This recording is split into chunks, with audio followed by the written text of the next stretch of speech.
Oke.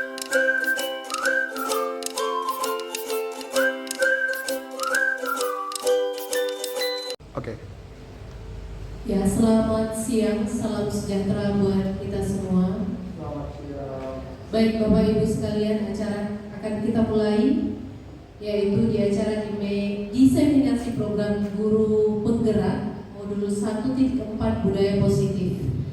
Baik, adapun urutan acara kita pada siang hari ini, yaitu yang pertama pembukaan oleh MC, yang kedua adalah menyanyikan lagu Indonesia Raya, yang ketiga yaitu kata sambutan dari kepala sekolah yang akan diwakili oleh Bapak Jogi Pane, dan yang keempat adalah presentasi oleh calon guru penggerak angkatan ke-9 yaitu Bapak Suryadi Siabaton. Ya, saya selaku MC membuka acara kita hari ini.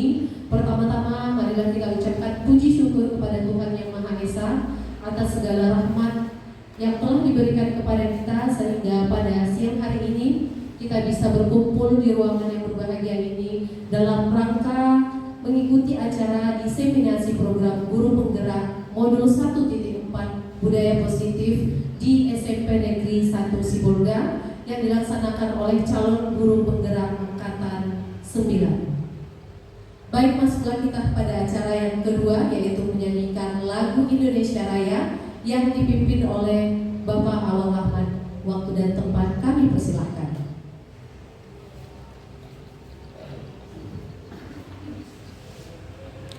Kepada seluruh peserta kami persilahkan untuk berdiri.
Kepada Bapak Ibu kami persilahkan duduk kembali. Baik, masuklah kita kepada acara yang berikutnya, yaitu kata sambutan dari Kepala Sekolah SMP Negeri 1 Sibolga yang diwakili oleh Bapak Jogi Pane. Waktu dan tempat kami persilahkan. Baik, terima kasih Bu Menteri. Yang saya hormati Bapak Suryadi Siabaton selaku calon guru penggerak angkatan 9. Yang saya hormati Bapak Ibu guru dari SMP Negeri 1 Sibolga yang pada hari ini siang hari ini berkenan hadir untuk menghadiri undangan dari Bapak Suryadi Siabaton dalam rangka kegiatan diseminasi budaya positif calon guru penggerak angkatan 9. Pertama sekali mari kita mengucapkan puji dan syukur kehadirat Tuhan Yang Maha Kuasa atas kesehatan dan kesempatannya dan rahmat yang diberikan kepada kita hingga pada siang hari ini kita kita masih dalam keadaan kondisi sehat, segar, bugar, dan kiranya tetap untuk kedepannya kita juga dalam lindungannya, dijauhkan dari segala mara bahaya. Pada kesempatan siang ini, seperti yang disampaikan oleh Bapak Suryadi, adalah kegiatan diseminasi budaya positif program guru penggerak. Tentunya sesuai dengan perkembangan zaman, tuntutan teknologi, dan tuntutan daripada pemerintah kita, khususnya dalam bidang Kementerian Pendidikan dan Kebudayaan, kita sebagai guru dituntut untuk mengembangkan wawasan kita. Tidak bisa lagi seperti yang sebelum-sebelumnya, cukup hanya datang ke sekolah, mengajar, absen, pulang. Namun di era sekarang, di era teknologi industri yang begitu pesat perkembangannya, kita dituntut untuk selalu mengembangkan diri. Salah satunya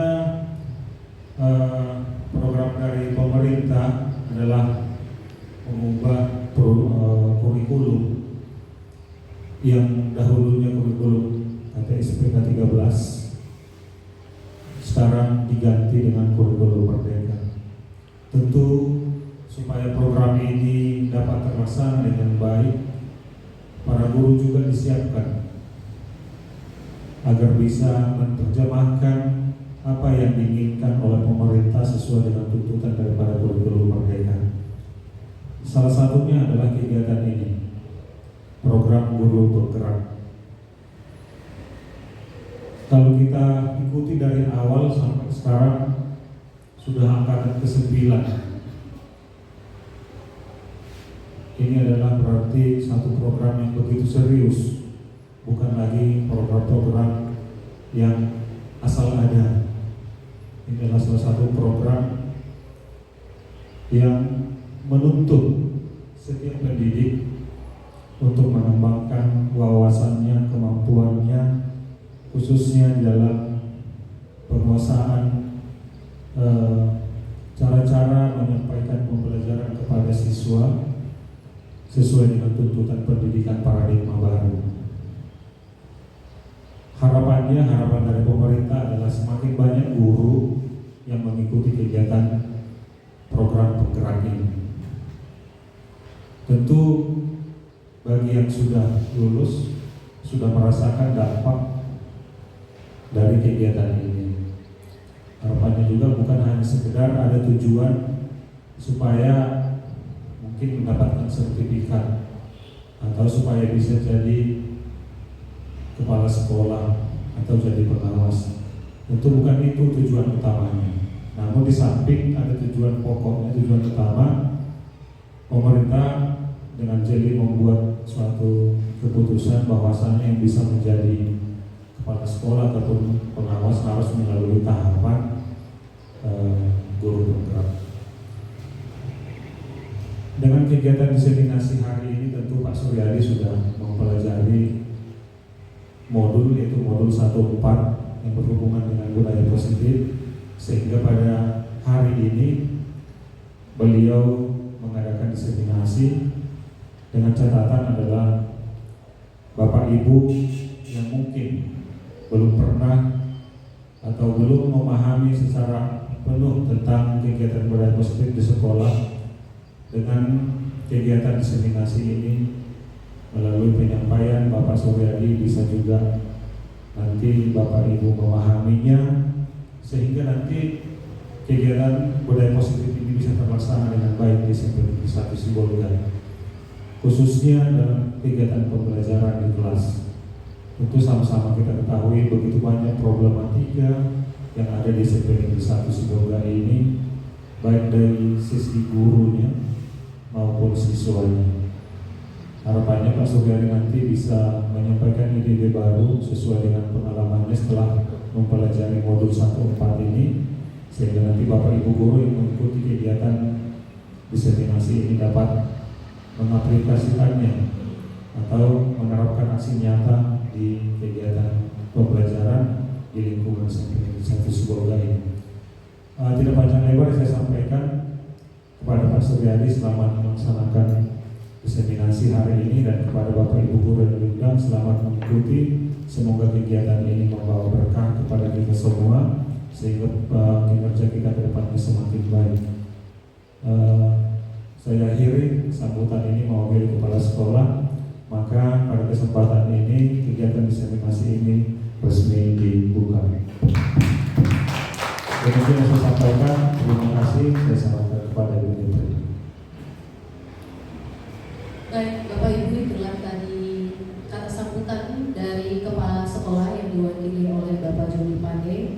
Ya, terima kasih atas waktu dan kesempatan yang telah Bapak berikan.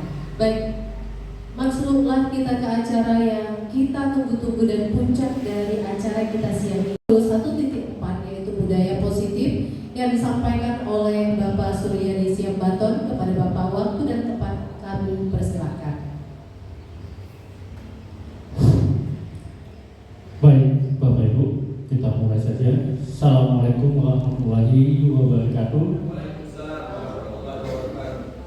Salam sejahtera untuk kita semua. Kegiatan diseminasi budaya positif program guru penggerak SMP Negeri 1 Sibolga. Di sini saya sebagai calon guru penggerak mengucapkan ribuan terima kasih atas kehadiran Bapak Ibu, atas undangan yang saya sampaikan. Nah, di sini saya akan memaparkan presentase saya tentang budaya positif program guru penggerak, yang mana ini merupakan modul 1.4. Namun sebelumnya kami sudah mendapatkan pelatihan ataupun pendidikan mulai dari modul 1.1, 1.2, 1.3 sampai dengan 1.4. Baik Bapak Ibu, tentang modul yang saya sampaikan tadi, ini akan kita mulai dari modul 1.1 Bapak Ibu. Ya, namun sebelum 1.1 kita lihat dulu modul 1.4 budaya positif. Apa itu budaya positif? Budaya positif adalah suatu pembiasaan yang bernilai positif, di dalamnya mengandung sejumlah kegiatan yang mampu menumbuhkan karakter murid. Artinya di sini seorang guru pendidik membiasakan dan menilai siswanya untuk bersikap positif, dan bukan hanya tinggal laku tapi di dalam kegiatan-kegiatan yang lainnya.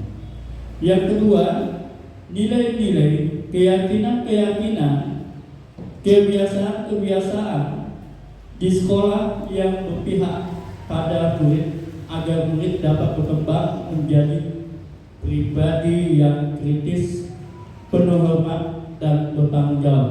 Artinya di sini sebelum kurikulum merdeka, kita Bapak Ibu guru ini kalau sudah masuk mengajar di dalam kelas, jangan memang kita lakukan yang namanya pendekatan sama anak. Kita hanya fokus untuk belajar, kita hanya fokus untuk memberikan materi. Tapi pendekatan sama anak di dalam kurikulum merdeka ini sangat-sangat diperlukan, Bapak Ibu. Nah, inilah yang namanya budaya positif. Nah, konsep utama modul 1.4 budaya positif inilah yang akan kita pelajari, yang akan kita sampaikan pada hari ini. Mulai dari yang pertama, perubahan paradigma belajar. Yang kedua, disiplin positif. Yang ketiga, motivasi perilaku manusia. Keempat, kebutuhan dasar manusia. Kelima, posisi kontrol restitusi. Keenam, keyakinan kelas. Ketujuh, segitiga restitusi. Inilah yang akan kita lalui pada hari ini, Bapak Ibu. Yang pertama, perubahan paradigma belajar.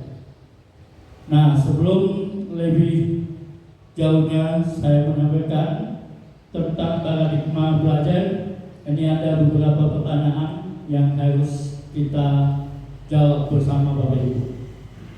Yang mana pertanyaan pemantik, apakah Bapak Ibu setuju dengan pernyataan di bawah ini? Yang pertama, hukuman dapat mendisiplinkan anak. Setujukah kita Bapak Ibu? Setujukah? Setuju. Hukuman dapat mendisiplinkan anak. Oke, simpan jawabannya setuju. Yang kedua, pemberian hukuman dengan hal positif seperti membaca atau membersihkan halaman sekolah dapat meningkatkan disiplin dasar anak. Setujukah Bapak Ibu? Setuju kita? Ini hal yang positif, pemberian hukum. Setuju ya? Oke. Yang ketiga, memberi penghargaan dapat meningkatkan motivasi belajar anak. Kalau ada yang menjawab dengan benar, kita beri reward ataupun penghargaan. Apakah Bapak Ibu setuju? Setuju ya? Oke, baik. Perubahan paradigma, ayo kita lakukan bersama-sama. Coba Bapak Ibu yang satu meja dua orang ini dilakukan.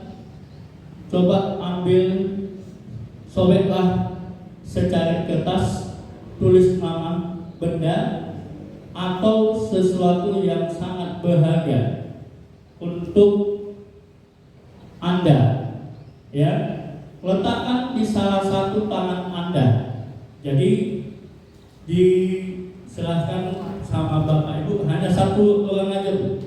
Satu orang aja. Iya, satu orang aja. Nanti yang satu orang nanti Bapak Ibu menggenggam, tuliskan rahasia Bapak Ibu yang di dalam kertas tersebut. Lalu genggamlah sekuat tenaga. Lalu teman Bapak Ibu yang di sebelah yang berusaha untuk, ya, artinya membuka rahasia Bapak Ibu. Bagaimana? Ya, seperti paradigma contoh yang di layar ini. Sobeklah secari kertas, tulis nama benda atau sesuatu yang sangat berharga untuk Anda. Letakkan di salah satu tangan Anda dan genggamlah dengan segala daya. Buatlah sebuah kepalan, artinya ditutup dengan kedua atau satu tangan, genggam. Teman Anda yang di sebelah B akan mencoba dengan sekuat tenaga dengan berbagai cara untuk meminta Anda membuka kepalan, ya, kepalan kertas yang Anda genggam tadi, dan memberikan kepalan itu kepada Anda. Bisa membujuk, dengan cara bisa membujuk, mengancam, menghardik, merayu, menyuap, atau hal yang lain, apa saja yang dapat membuka kepalan Anda. Apa yang terjadi? Ayo, silakan Bapak Ibu, silakan genggam. Yang di sebelahnya, ya, yang di sebelahnya berusaha untuk membuka rahasia yang tadi. Silakan. Apakah Bapak Ibu mempertahankan atau memberikannya, membuka rahasia kepada temannya? Iya. Memang aku nggak dikasih boleh. Iya, kasih aja. Besok aku nggak mau. Rahasia. Rahasia, oke. Gak mau, mempertahankan. Dipertahankan. Oke. Baik. Iya. Apa yang Ibu rasakan? Coba Bu Rina, apa yang dirasakan? Saya ancam tidak dibuka, saya paksa malah tidak dibuka, semakin digenggam. Tapi katanya tidak gratis bisa dibuka. Tergantung kepada orangnya, ya. Apakah dengan bujuk rayu segala macam yang dilakukan, apakah temannya yang satu berusaha untuk ya memberikan rahasia yang tersebut? Oke, kita lihat jawabannya, Bapak Ibu.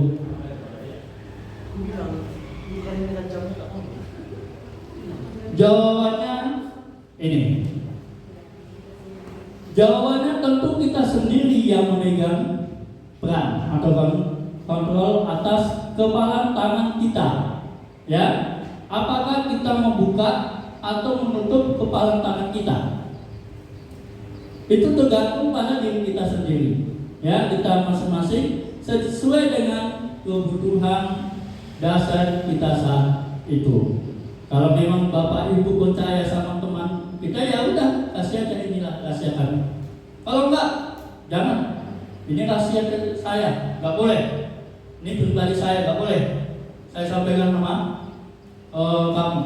Nah, berarti dia berpegang teguh komitmen, dia tidak akan membuka kepalanya. Oke, Bapak Ibu. Nah, perubahan paradigma teori kontrol atau ilusi ya kontrol ada beberapa hal. Yang pertama, ilusi guru mengontrol murid.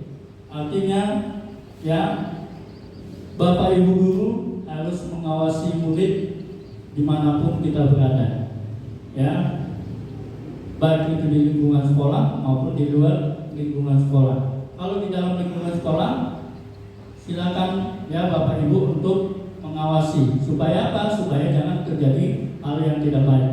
Kalau di luar boleh kita diawasi, tapi tidak secara langsung. Kalau ada masalah itu urusan luar, ya. Yang kedua, ilusi bahwa semua penguatan positif, efektif dan bermanfaat. Ini salah satu yang harus kita lakukan Bapak Ibu. Yang ketiga, ilusi bahwa kritik dan membuat orang merasa bersalah, ya, dapat menguatkan karakter ataupun tingkah laku, ya Bapak Ibu. Yang keempat, ilusi bahwa orang dewasa memiliki hak untuk memaksa. Artinya di sini jangan kita langsung, kalau kata-kata memaksa itu jangan langsung kita berpikiran negatif, ya, harus berpikiran positif. Karena tidak selamanya memaksa itu negatif, ya. Ada juga memaksa.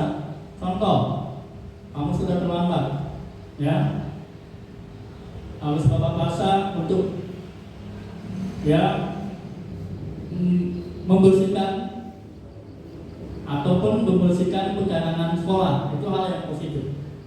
Kalau dipaksa, silakan kamu lari-lari keliling lapangan sekolah untuk memaksa. Ya, kalau yang positif yaitu berikan hukuman yang berbentuk bermanfaat bagi lingkungan sekolah. Selanjutnya, psikiater dan pendidik Dr. William Glasser dalam kontrol teori yang kemudian hari ya berkembang dan dinamakan first theory, meluruskan beberapa miskonsepsi tentang makna yang namanya kontrol itu. Yang pertama, ilusi guru mengontrol murid. Nah, ini yang tadi. Pada dasarnya kita dapat memaksa murid untuk berbuat sesuatu jikalau murid tersebut memilih untuk tidak melakukannya. Ini yang sering kita lihat, Bapak Ibu. Walaupun tampaknya guru sedang mengawasi atau mengontrol perilaku murid, hal demikian terjadi karena murid sedang mengizinkan dirinya untuk diawasi atau dikontrol. Ya, saat itu bentuk pengawasan ataupun kontrol guru menjadi kebutuhan dasar yang dipilih murid tersebut. Teori kontrol ini mengatakan bahwa semua perilaku memiliki tujuan, bahkan terhadap perilaku yang tidak disukai pun. Ya, nah ini.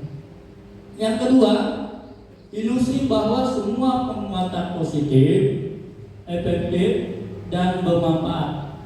Penguatan positif atau bujukan adalah bentuk pengawasan ataupun kontrol, segala usaha untuk mempengaruhi murid untuk melakukan dan mengulangi suatu perilaku yang tertentu. Nah, ini yang seperti yang tadi ya Bapak Ibu, adalah sesuatu usaha yang mengontrol murid tersebut dalam jangka waktu yang tertentu. Kemungkinan murid tersebut akan menyadari dan mencoba untuk menolak rujukan tersebut. Nah, ini ya. Yang ketiga, ilusi bahwa kritik dan membuat orang merasa bersalah dapat menguatkan karakter. Artinya, kalau kita sadarkan anak bahwa dia itu apa yang dilakukannya itu salah, pasti anak tersebut menyadari kesalahannya. Tapi kalau kita selalu menyalahkan anak tanpa ada sebab, maka dia akan berontak terus. Istilahnya dia akan lama-lama menyalahkan guru. Nah, guru ini selalu menyalahkan aku, nggak pernah benar aku di matanya. Nah, ini jadi kita sadarkan anak-anak, kita bawa ke jalan yang benar.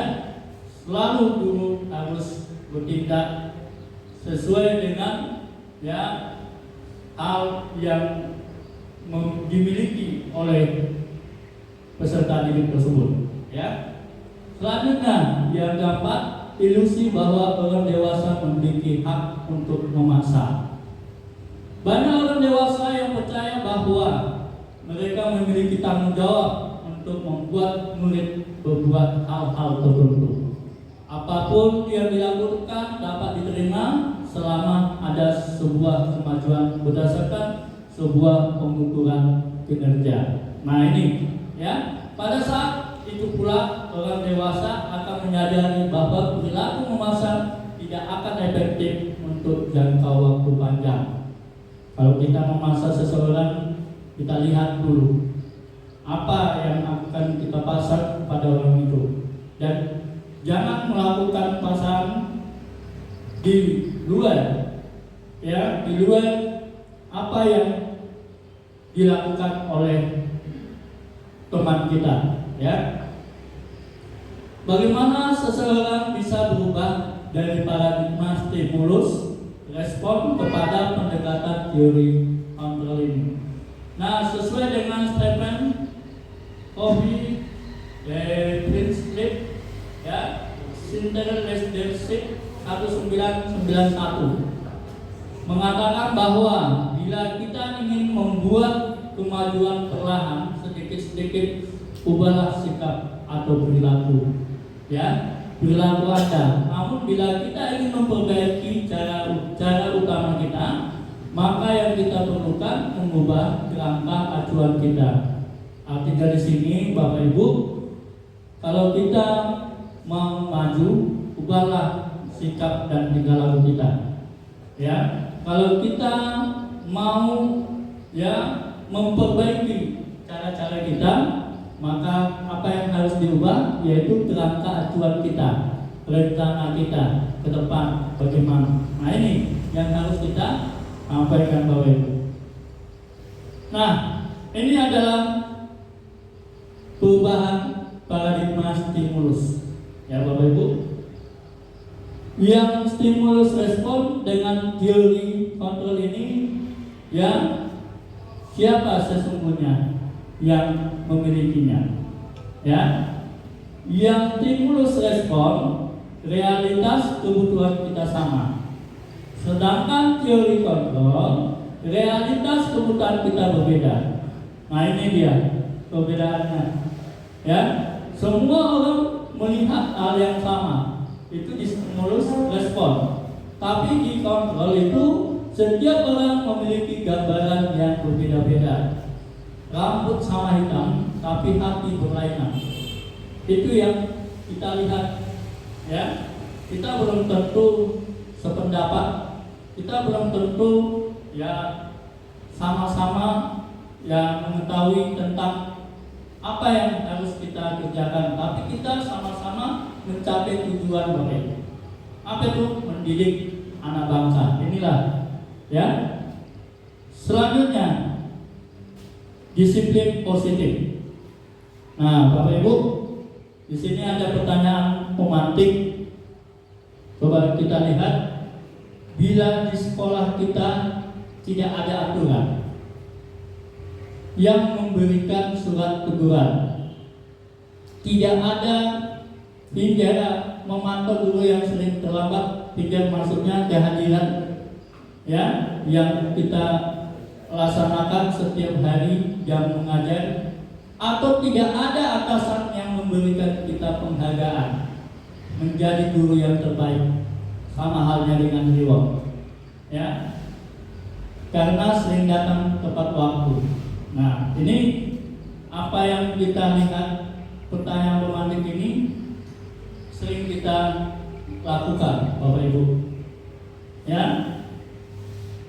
Kalau keumpamanya kita tidak ada aturan yang memberikan surat teguran, hanya apa saja, ya, kalau terlambat jangan diulangi lagi, ya.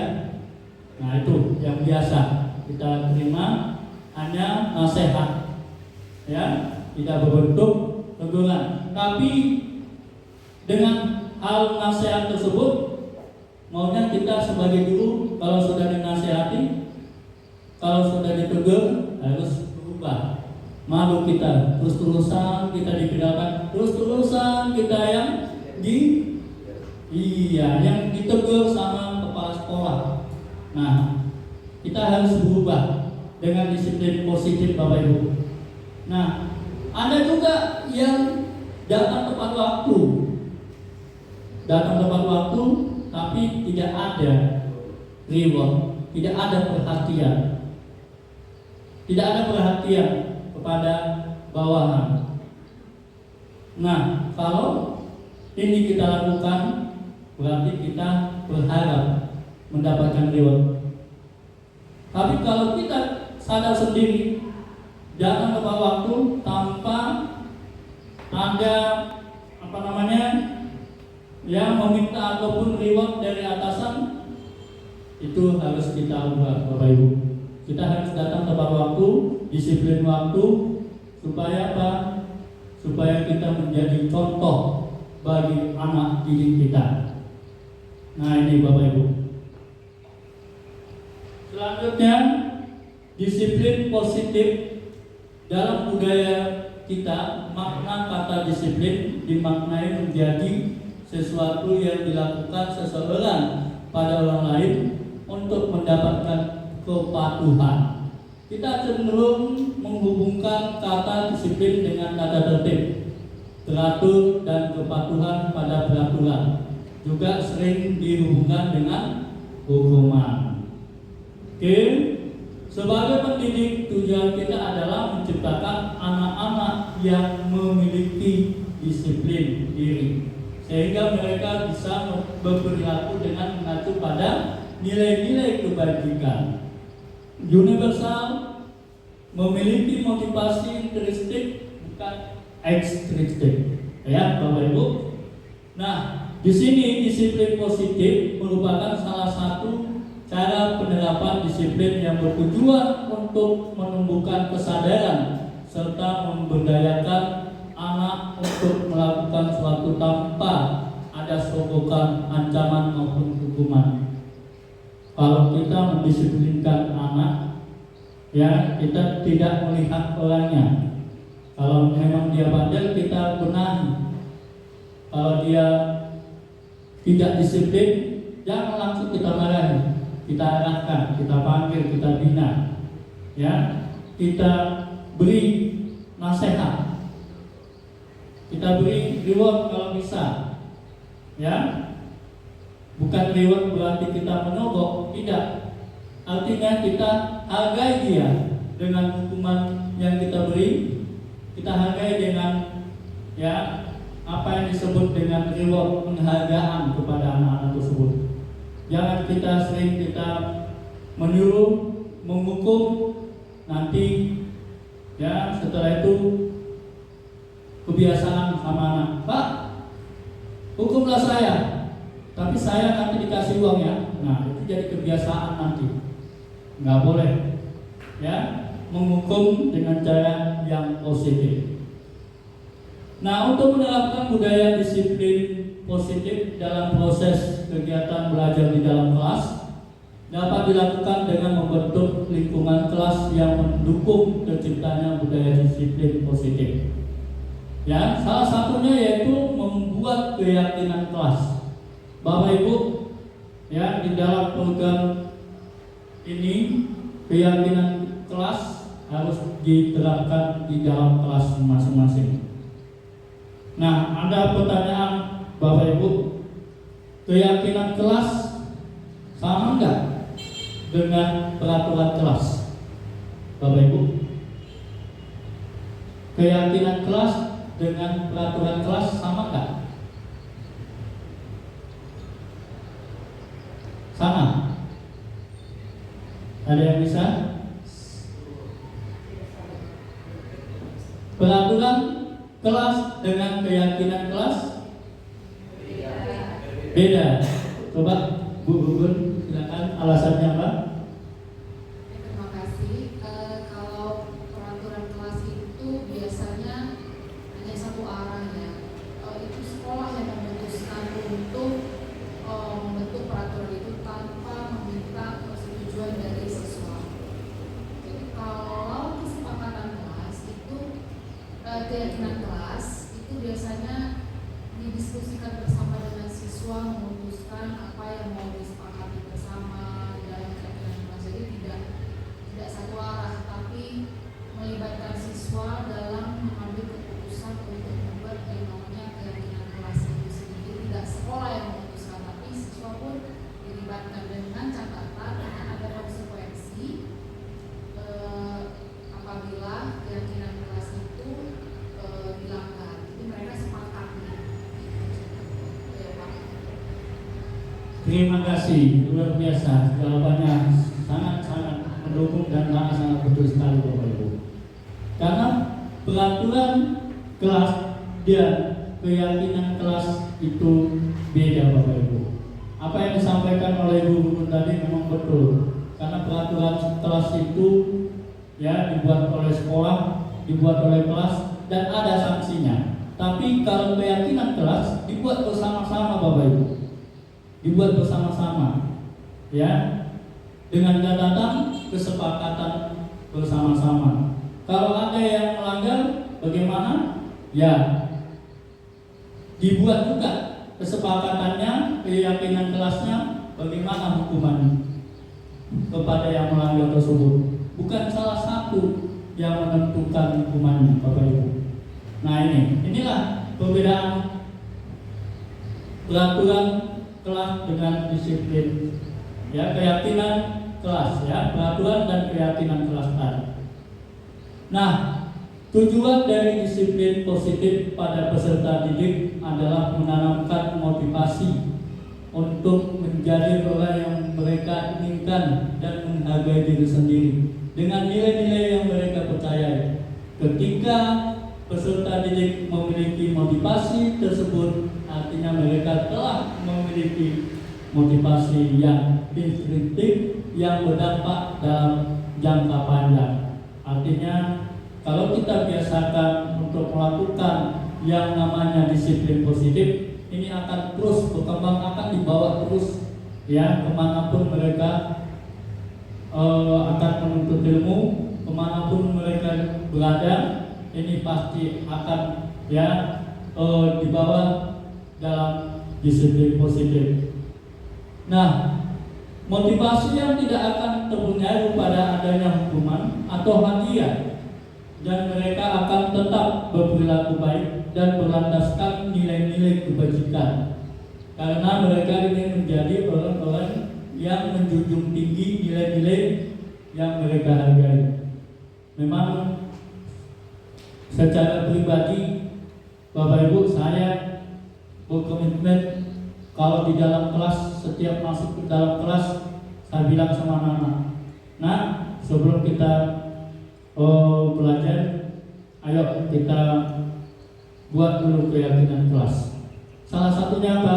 Yaitu saling menghargai, saling menghormati, saling menyayangi. Gimana contohnya Pak saling menghargai? Contohnya, kalau Bapak bicara di depan, kamu jangan bicara di tempatmu. Ya, hargai Bapak bicara. Nah, nanti setelah Bapak bicara, ada pertanyaan, lalu kamu bicara, Bapak menghargaimu untuk mendengarkan. Jadi kita saling menghargai satu dengan yang lain, akan terciptalah yang namanya kondisi yang ideal dan kondisif, ya, dan saling menghormati satu sama yang lain sesuai dengan profil Pancasila. Nah, selanjutnya profil pelajar Pancasila. Ini ada beberapa nilai-nilai profil Pancasila yang telah kita pelajari Bapak Ibu. Yang pertama, nilai-nilai kebajikan universal pada profil Pancasila itu beriman, bertakwa kepada Tuhan Yang Maha Esa, ya, dan berakhlak mulia. Ini ada di modul kita, modul ajar, ya. Yang kedua, mandiri, ya. Yang ketiga, bernalar kritis. Yang keempat, berkebinekaan global. Yang kelima, bergotong royong. 6, kreatif. Nah, inilah yang namanya nilai-nilai profil Pancasila yang akan kita terapkan di dalam lingkungan sekolah, khususnya di dalam kelas. Selanjutnya, motivasi perilaku manusia. Ini menurut Diane Gensen dalam bukunya Restructuring School Discipline. Ada 3 alasan motivasi manusia dalam melakukan sesuatu, yaitu yang pertama, untuk menghindari ketidaknyamanan atau hukuman. Ini adalah tingkah terendah dari motivasi perilaku. Berarti ada 3 alasan kenapa manusia itu, ya, 3 alasan motivasi kenapa manusia itu dapat melakukan sesuatu, Bapak Ibu. Ini yang pertama merupakan yang tingkat yang terendah untuk menghindari ketidaknyamanan ataupun hukuman. Biasanya orang yang motivasi perilakunya untuk menghindari hukuman atau ketidaknyamanan akan bertanya, apa yang akan terjadi apabila saya tidak melakukannya? Ya, dia berpikir sebelum melakukannya. Kalau saya melakukannya, bagaimana kejadiannya? Apa manfaatnya? Kalau saya tidak melakukannya, apa efeknya sama saya? Nah, ini.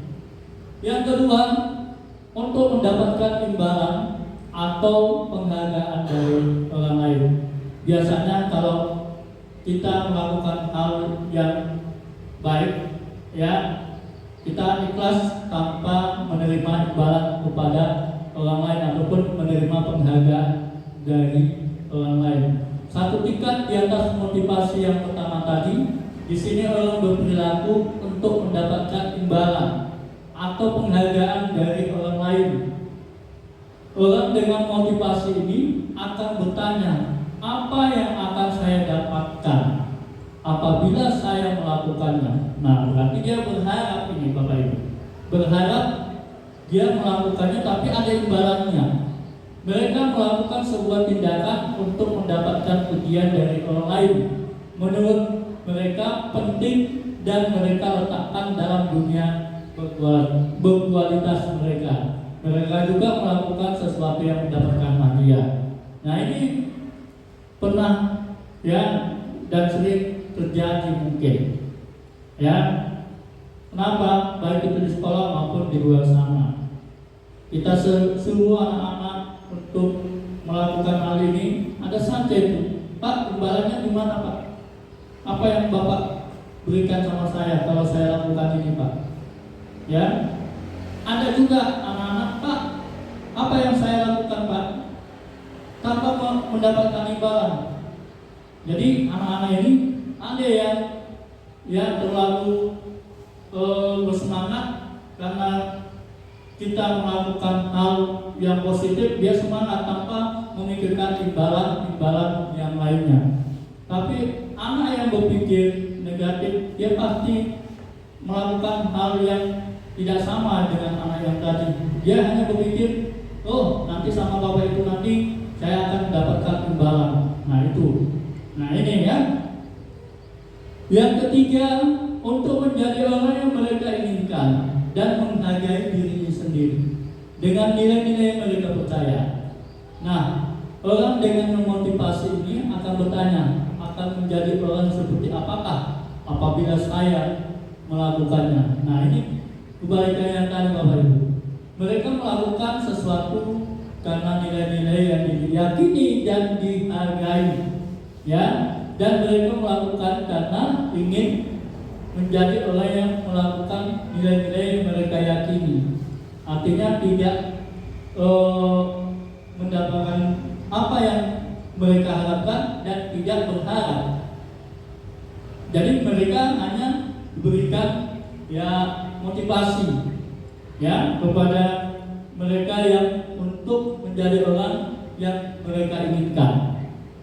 Nah ini Bapak Ibu, menurut Ki Hajar Dewantara mengibaratkan seorang pendidik sama dengan seorang petani. Bapak Ibu, di kampung ada petani. Ketika istilahkan seorang petani sama Ki Hajar Dewantara, apa katanya? Ketika guru memahami kebutuhan yang mendasari perilaku guru dan guru berusaha untuk menuntun dan berusaha mendukung murid dalam memenuhi kebutuhan yang berarti petani tersebut berusaha memenuhi kebutuhan tanaman-tanaman tersebut agar dapat tumbuh subur secara maksimal. Jadi kita diistilahkan seperti petani yang gigih, yang giat untuk menanam dari awal sampai akhir, ya, untuk hasil yang maksimal apa yang kita lakukan. Demikian juga guru, bagaimana memaksimalkan ya anak murid untuk berperilaku yang baik.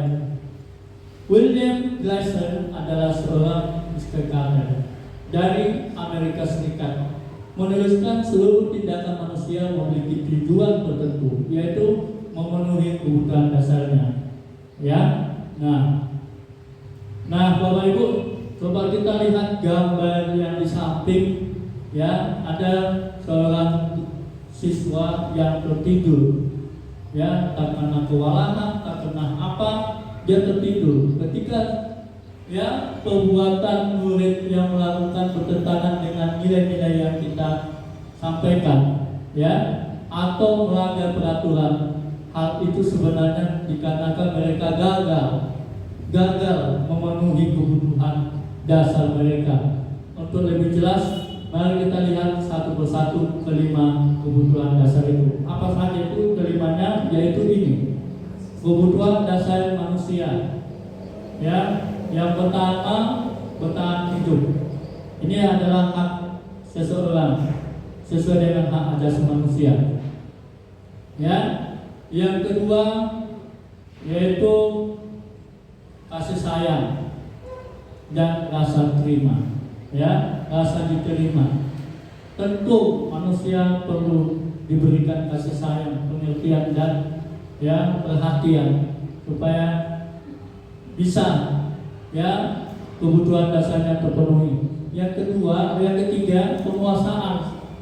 Ya, penguasaan ini perlu. Kenapa? Karena kita harus melakukan yang namanya apa yang sebenarnya yang didasarkan oleh kebutuhan dasar manusia itu.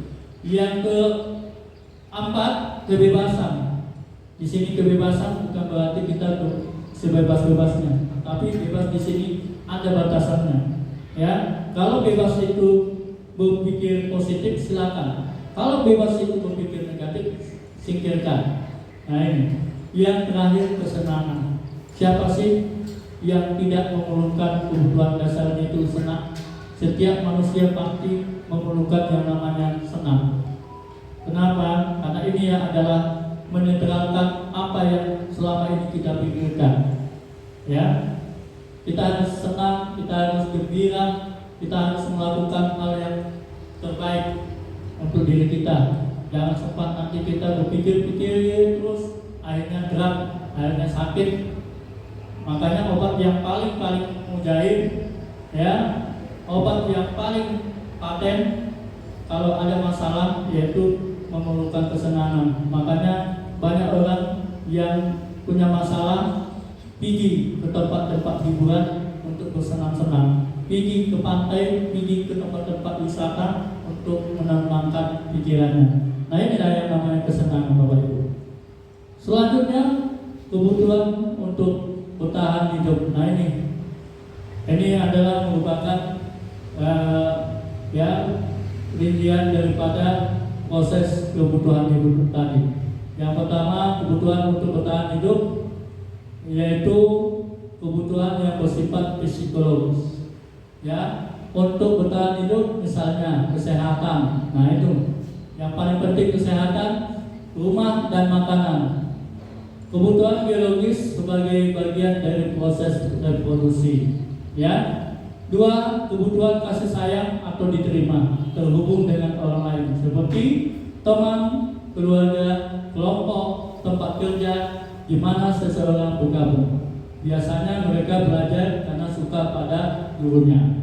Bagi mereka teman sebaya sangatlah penting. Artinya ya bertukar pendapat, ya. Ketiga, kebutuhan akan kebebasan atau membuat pilihan.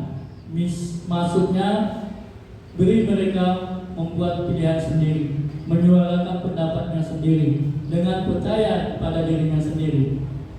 Beri mereka kesempatan untuk mencoba dan berusaha. Ini yang paling penting, Bapak Ibu. Yang keempat, kebutuhan akan kesenangan.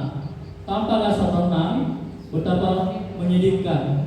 Murid akan konsentrasi tinggi dengan hal-hal yang disenangi. Contoh, kalau kita, Bapak Ibu, ya apalagi pelajaran matematika penuh dengan pikiran. Kalau mereka terus dibuat berpikir kritis tanpa ada selingan kayak membuat permainan, mereka akan stres, mereka akan membosankan, akan jenuh. Makanya setiap pembelajaran ada yang namanya splitting, ya, ada namanya permainan supaya apa? Supaya mereka senang, Bapak Ibu. Nah ini yang kelima, kebutuhan akan penguasaan. Kebutuhan ini berhubungan dengan kekuatan untuk mencapai sesuatu, menjadi kompeten, menjadi terampil, diakui atas prestasinya. Artinya di sini kalau ada Bapak Ibu melihat anak yang berkompetensi di bidang tertentu, ya kita harus mendukung. Jangan kita jatuhkan. Artinya kalau dia memang bidangnya olahraga, ya udah olahraga. Kalau dia bidangnya eksakta, ya eksakta. Kita harus mendukung. Ya, kita harus beri dia motivasi, dorongan supaya anak itu tidak stres. Yang pertama, guru olahraganya mengajak dia untuk lomba. Yang kedua, guru yang lain menekannya. Nah ini anak jadi stres, ya nggak boleh. Kita harus beri dia motivasi, beri dia budaya positif. Ayo, kamu pasti bisa. Tapi dengan catatan tugas-tugas dari Bapak, walaupun kamu tidak menyenangi Bapak, harus kamu kerjakan. Ya, semua kena. Selanjutnya, lihatlah para guru dan siswa di sekolah Anda. Dapatkah Anda memprediksi kira-kira guru dan siswa yang mana yang memiliki kebutuhan dasar yang tinggi akan penguasaan, kebebasan, kesenangan, atau kasih sayang dan rasa diterima?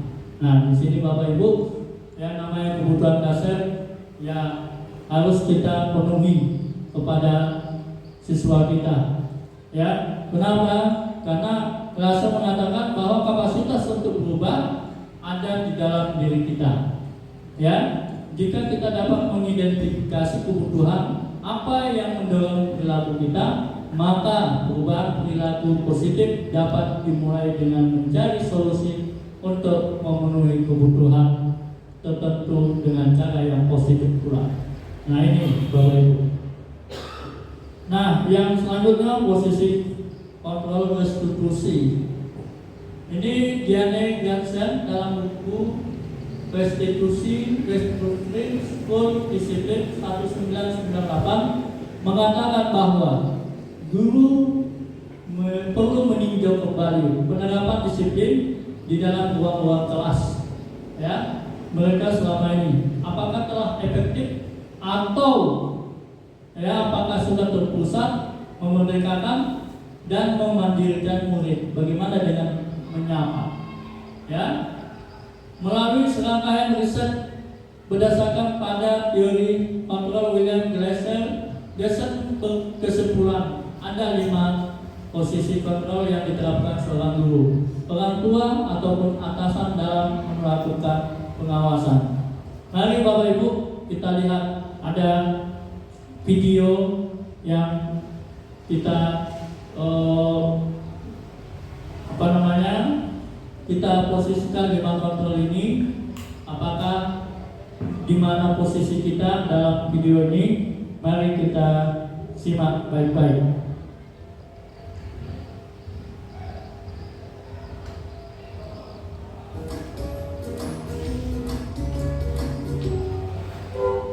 Salam bahagia Ibu dan Bapak Guru hebat. Dalam penerapan disiplin positif restitusi, salah satu program yang dikembangkan adalah 5 posisi kontrol.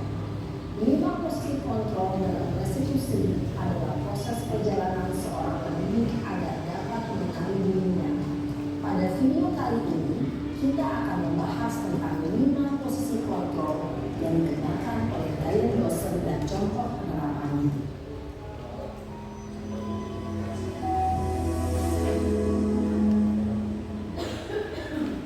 5 posisi kontrol itu adalah 1. Posisi penghukum, 2. Posisi pembuat rasa bersalah, 3. Posisi teman, 4. Posisi pemantau atau monitor, dan 5. Posisi manajer.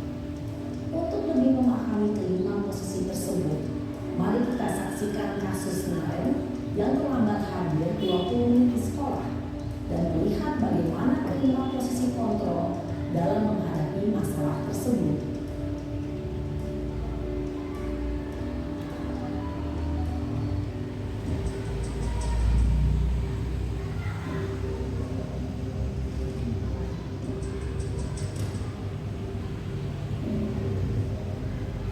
Naren, sini kamu. Selalu terlambat. Kamu deh, pasti terlambat.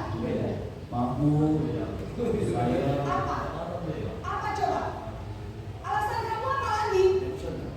Kapan sih kamu tidak terlambat? Malas sekali ya kamu jadi anak. Dasar pemalas. Gak kapok-kapok sih kamu. Sudah berapa kali terlambat? Sana, kamu keliling lapangan basket 2 kali. Kenapa saya harus ke lapangan basket, Bu? Kenapa? Kamu melawan ibu. Berani-beraninya jawab. Sudah terlambat, masih berani jawab pula. Sekarang, keliling lapangan basket 5 kali sekalian. Biar kapok. Cepat. Pergi sana ke lapangan basket. Posisi penghukum biasanya berbicara dengan nada tinggi, menghardik, menunjuk-nunjuk, menyakiti, dan menyindir. Hukuman bisa berupa fisik maupun psikis. Ibu dan Bapak Guru hebat, dampak yang terjadi pada murid ketika guru berada pada posisi penghukum adalah murid cenderung akan memberontak, bahkan menyimpan dendam.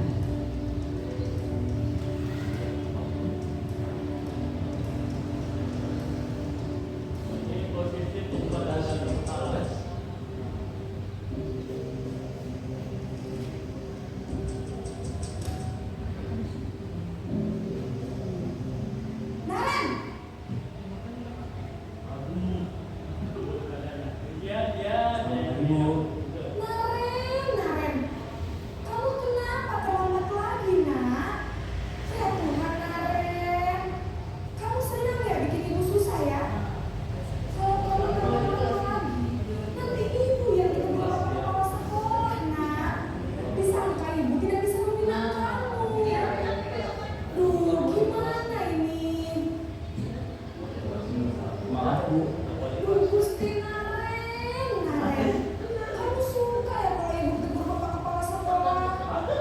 Terus sekarang ibu harus tulis apa ini di buku absen? Ini kan tulis diulang loh.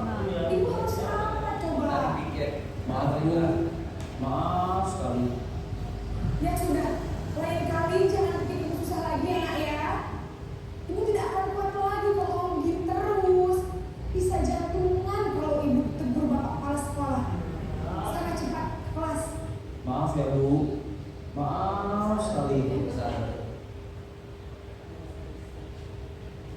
Posisi pembuat rasa bersalah berbicara dengan nada tenang, cenderung lembut. Namun kata-kata yang diutarakan membuat murid merasa menjadi orang yang gagal, memandang buruk dirinya sendiri, merasa tidak berharga, dan tidak sanggup membahagiakan orang lain. Ketika guru mengambil posisi pembuat rasa bersalah, murid akan menganggap dirinya yang bersalah dan dia akan menyimpan emosi negatif tersebut di dalam dirinya.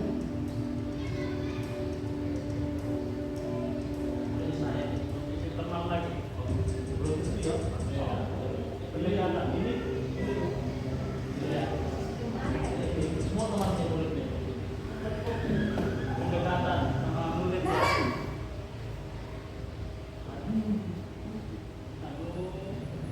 Selamat pagi Bu. Wah, sudah jam berapa ini nak? Terlambat lagi ya sayang. Iya Bu. Habis ibu saya bangun saya Bu. Kamu malah menyalahkan ibu kamu. Kamu bukannya anak yang larinya paling kencang. Kok terlambat sih? Iya Bu. Saya memang terlambat bangun tadi. Jadi biarpun saya lari kencang, tetap nggak kencang Bu. Ya sudah sana. Nanti lain kali larinya lebih kencang lagi ya.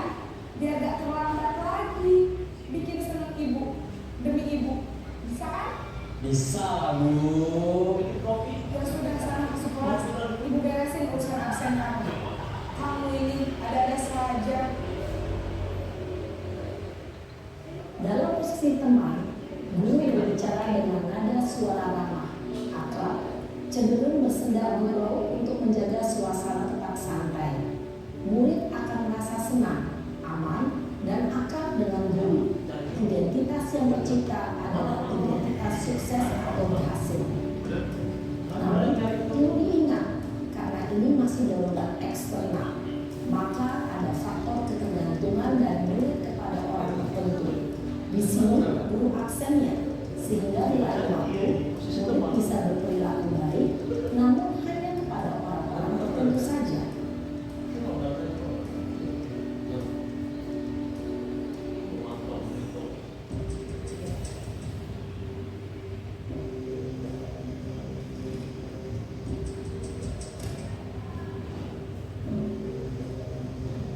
Naren!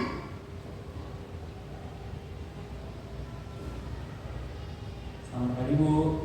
Naren, apa peraturan sekolah kita tentang jam berapa kita harus masuk sekolah, nak?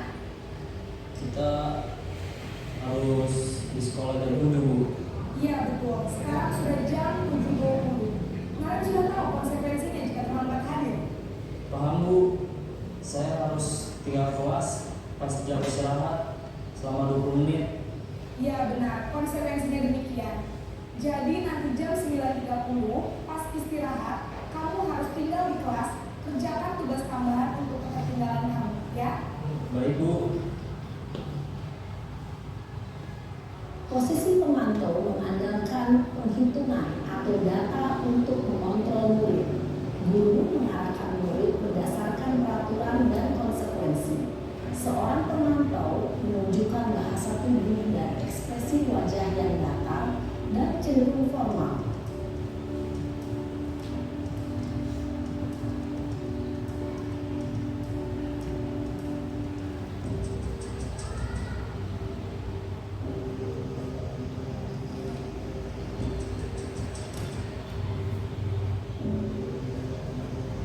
Naren,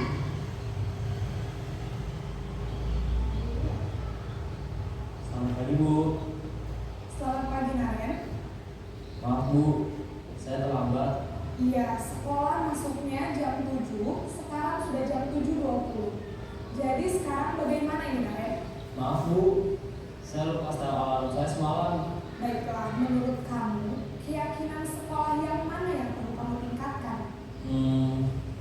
Menghargai diri sendiri dan orang lain mungkin ya Bu. Setuju.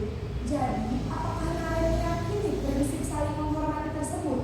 Iya Bu, saya meyakininya. Apakah Naren bersedia memperbaiki masalah keterlambatan ini? Bersedia Bu. Bagaimana kamu akan perbaiki masalah keterlambatan ini? Saya akan coba untuk tidak lupa menyetel alarm saya Bu. Baik, kalau Naren lupa menyetel alarm di rumah, ada orang yang kira-kira bisa bantu mengingatkan tidak? Ada Bu, kakak saya, Kak Emma. Ada lagi selain Kak Emma? Selain Kak Emma, ada ibu saya. Baik, jadi yang mengingatkan Naren adalah Kak Emma dan ibu kamu ya? Kira-kira akan mulai setel alarm kapan nih Naren? Setelah pulang sekolah, akan segera saya lakukan. Baik, jadi Naren akan setel alarm untuk bangun besok pagi dan akan diingatkan oleh kakak dan ibunda Naren ya. Ada lagi yang mungkin perlu dilakukan Naren agar tidak terlambat bangun lagi. Tidak ada Bu. Baik Naren, terima kasih untuk kerjasama kamu. Sekarang kamu perlu kembali ke kelas untuk belajar. Baik Bu, terima kasih. Posisi manajer adalah posisi kontrol yang disarankan untuk membimbing murid memiliki sikap disiplin yang positif, yaitu murid yang mandiri, bertanggung jawab, dan dapat memecahkan masalah. Tujuan dari posisi ini adalah agar murid dapat berefleksi atas tindakannya. Guru akan terus memberikan pertanyaan-pertanyaan bermakna, sehingga membuat murid dapat belajar dari kesalahannya dan mencari sebuah solusi untuk menyelesaikannya. Ibu dan Bapak Guru hebat, setelah mengamati adegan kelima posisi kontrol tadi, kira-kira posisi mana yang paling ideal? Posisi mana yang dapat menunjang motivasi intensif murid? Ya, tentu posisi manajer. Posisi ini memang posisi ideal yang ingin dituju setiap murid. Pada posisi inilah, guru dapat menerapkan disiplin positif yang berpihak pada murid, yang memerdekakan murid. Perjalanan seorang pendidik tentunya tidak mudah untuk sampai pada posisi seorang manajer. Namun, tujuan kita pasti, yaitu menciptakan murid-murid yang mandiri, merdeka, dan bertanggung jawab. Semoga penggambaran 5 posisi kontrol yang telah diperlihatkan ini dapat menjadi ajang refleksi bagi kita semua, agar dapat terus mengasah dan menerapkan disiplin positif yang memerdekakan murid. Mari terus berlatih dan bersemangat. Selamat menerapkan. Salam dan bahagia Ibu dan Bapak Guru hebat. Baik Bapak Ibu, video yang tadi cukup bermanfaat bagi kita semua, karena selama ini kita tidak memperhatikan di mana posisi kita, apakah sebagai posisi penghukum atau posisi pembuat merasa bersalah, posisi sebagai teman, posisi sebagai pengontrol, posisi sebagai manajer, dan lain-lain. Nah, Bapak Ibu, tadi sudah disampaikan dalam video tersebut cara-cara kita menangani siswa yang terlambat, ya, mulai dari posisi penghukum. Kalau kita lihat tadi posisi penghukum itu suara gurunya agak keras, agak ya kategorikan sebagai jahat kali begini, suaranya lantang kali, ya, keras sekali suaranya, nada tingginya, ya. Nah, setelah kita mengetahui bahwa posisi kita sebagai penghukum, seorang guru harus merubahnya, ya. Nah, selanjutnya posisi pembuat merasa bersalah. Pada posisi ini biasanya guru akan bersuara lebih lembut. Jadi yang pertama tadi agak keras, ya, setelah itu terlambat lagi lembut, ya, lembut. Pembuat orang merasa bersalah akan menggunakan keinginan yang membuat orang lain merasa tidak nyaman, bersalah atau rendah hati, ya, dan rendah diri. Kata-kata yang keluar dengan lembut akan seperti ibu sangat kecewa sekali dengan anak.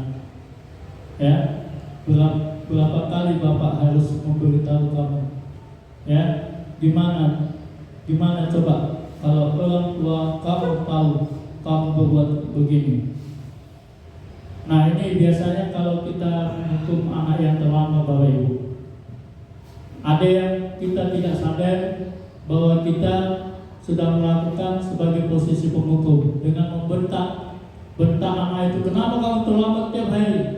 Nanti bapak yang dimarahi kepala sekolah karena tidak disiplin, dipanggil nanti orang tuamu, bapak juga yang malu. Nah, ini sebagai posisi penghukum, posisi pembuat merasa bersalah. Coba ya kita sadarkan anak-anak kita yang terlambat. Nah, ya, bapak sangat kecewa denganmu. Ya, berapa kali bapak harus menasehati, memberitahukan kamu supaya kamu berubah. Gimana coba kalau orang tuamu tahu kalau kamu terlambat? Nah, ini kalau dia posisi pembuat merasa bersalah. Posisi sebagai teman, ada kalanya Bapak Ibu, kalau kita posisi sebagai teman, ya, teman yang baik sama murid. Artinya kalau kita lihat, kalau kita dekat sekali dengan murid, ya, mau murid itu kalau kita lihat mau menganggap kita sebagai teman sebayanya, artinya dia bisa curhat sama kita, ya, seperti saya ada itu, ya, di kelas 8 dia melihat saya itu sudah dianggap sebagai orang tua, tetapi apa, ada masalah di dalam keluarga, dia dan mendatangi saya, Pak, boleh curhat Pak, ada waktu Bapak, saya mau bicara dulu sama Bapak. Terus saya bilang, ada, nanti setelah pembelajaran ya, jumpai Bapak. Baik Pak, jumpai saya. Terus dia, ya, yang sadar sendiri mau, ya, memberikan curhatannya, masalahnya. Bagaimana nih Pak, masalah saya di dalam keluarga seperti ini. Maka seorang guru harus memotivasi dan memberikan solusi yang terbaik dengan anaknya.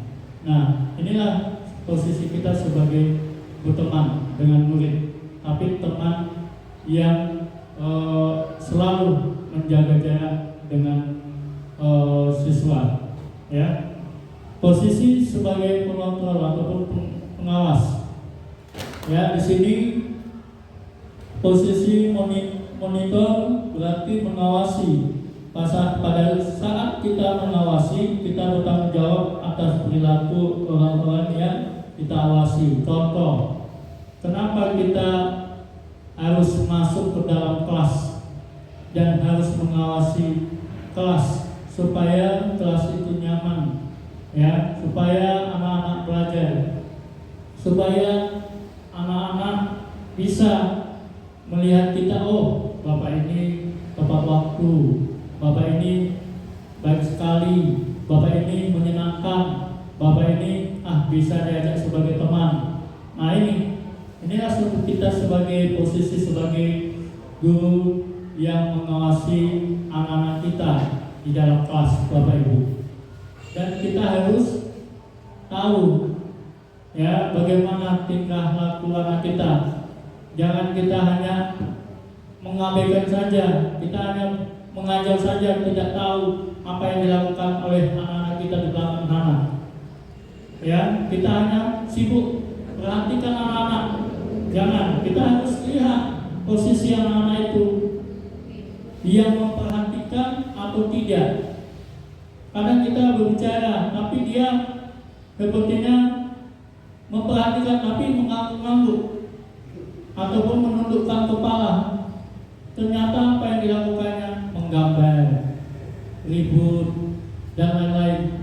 Jadi kita harus mengawasi ya anak-anak kita, dan kalau bisa kita arahkan supaya aktif ya untuk bersama kita dalam pembelajaran.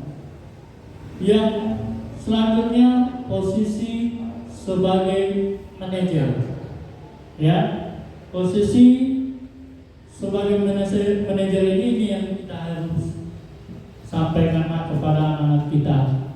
Ya, karena posisi terakhir ini manajer adalah posisi monitor di mana guru berbuat sesuatu bersama dengan murid, mempersilakan murid mempertanggungjawabkan perilakunya, ya, mendukung murid agar dapat menemukan solusi atas permasalahan sendiri. Seorang manajer telah memiliki keterampilan di posisi teman maupun pemantau. Biasanya ini Bapak Ibu yang namanya posisi atau sebagai manajer, yaitu apabila anak bersalah, ya kita kembalikan kepada anak bagaimana dia mengatasi masalahnya, apa posisinya, apa solusinya yang akan dia lakukan, bagaimana jalan keluarnya Bapak Ibu. Ya, kalau dia terlambat, nah bagaimana supaya kamu tidak terlambat, bagaimana solusinya, kembalikan sama dia. Ya, kalau pas solusinya kita dukung. Ya, kalau tidak pas kita nasihati kembali. Ya, nah ini yang kita sangat-sangat diperlukan dalam kegiatan belajar kita.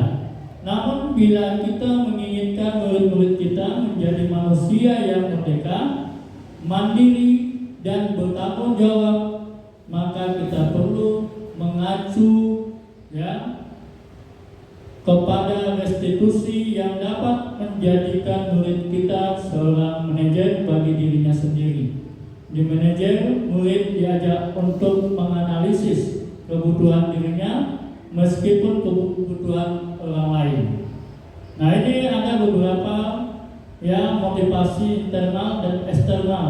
Ya, motivasi internal yaitu identitas gagal, ya, perilaku kontrol negatif, perilaku kontrol positif, dan lain-lain. Nah, ini kalau kita lihat ya kembali kepada posisi kita tadi Bapak Ibu. Nah, ini yang selanjutnya motivasi di sini ada motivasi ya eksternal, ada motivasi intrinsik. Motivasi ya atau identitas gagal itu merupakan motivasi eksternal. Perilaku kontrol negatif seperti penghukum, pembuat merasa bersalah, dan lain-lain itu merupakan motivasi eksternal. Sedangkan motivasi intrinsik, identitas sukses, yaitu perilaku kontrol positif. Ini yang baik-baik, kontrol diri ya sebagai teman, pemantau, dan manajer.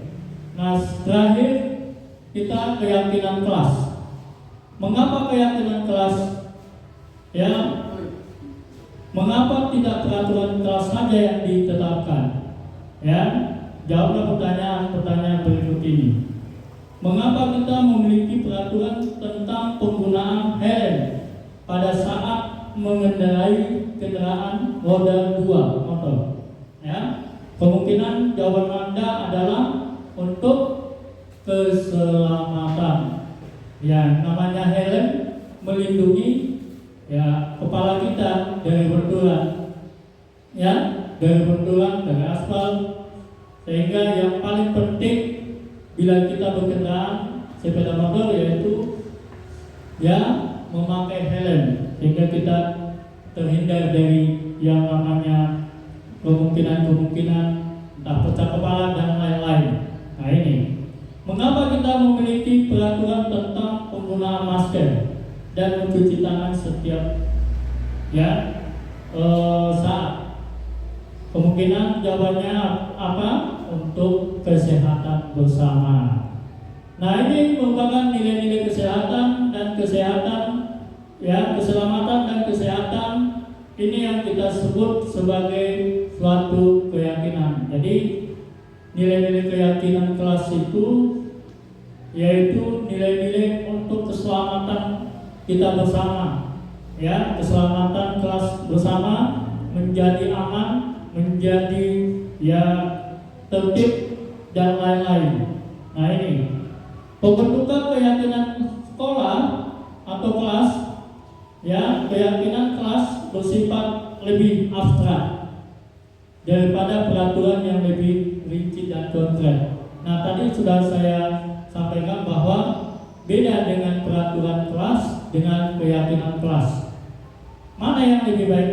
Memang dua-duanya mengatur, tapi lebih baik kalau bisa kita pakai dua-dua, ya, dan lebih contoh kita pakai keyakinan kelas supaya kita menyadarkan kepada anak-anak didik kita bagaimana caranya kita meyakinkan diri kita sendiri. Nah, selanjutnya proses pembentukan keyakinan kelas itu ada 7 macam. Yang pertama, mempersilakan warga sekolah atau murid-murid di sekolah kelas untuk bercurah pendapat. Jadi kita kasih kesempatan kepada anak-anak kita pendapatnya masing-masing, apa yang akan kita buat keyakinan kelas kita itu. Yang kedua, mencatat semua masukan para murid warga sekolah di papan tulis. Jadi seakan-akan kita berdiskusi. Kalau ada pendapat dari murid-murid kita catat, kita kasih sebagai masukan, ya, kita anggap pendapatnya itu sebagai masukan. Yang ketiga, susunlah keyakinan kelas sesuai dengan prosedur. Nah, setelah kita mendapatkan masukan dari anak-anak, kita susun bersama-sama dengan anak-anak atau murid-murid tersebut. Yang ketiga, tinjau kembali. Nah, mana tahu ada kata-kata yang tidak, ya, sesuai dengan apa yang kita yakinkan, kita buang. Kalau sesuai, kita pertahankan. Dan selanjutnya sampai yang ketujuh Bapak Ibu. Nah, ini merupakan contoh keyakinan di dalam kelas. Nah, ini ada beberapa contoh, ya, yaitu datang dengan tepat waktu, saling menghargai, saling menghormati, ya, piket kelas tepat dan bertanggung jawab. Nah, ini contoh keyakinan yang ada di dalam kelas masing-masing Bapak Ibu. Nah, yang terakhir, segitiga restitusi. Segitiga restitusi ini adalah suatu dialog yang dijalankan oleh Bapak Ibu guru agar dapat menghasilkan murid yang mandiri dan bertanggung jawab. Artinya di sini pada saat menerapkan segitiga restitusi ini, guru berada pada posisi kontrol manajer. Artinya, ya, bahwa Bapak Ibu guru harus mempunyai yang namanya segitiga restitusi untuk anak-anak yang mengalami masalah apapun. Bagaimana cara solusinya, jalan keluarnya, bagaimana cara, ya,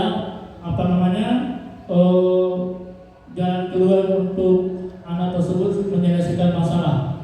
Nah, ini merupakan proses dialog, ya, bagaimana kita memproses anak. Nah, seperti inilah terdiri dari 3 langkah yang digambar pada ketiga sisi dari segitiga restitusi ini.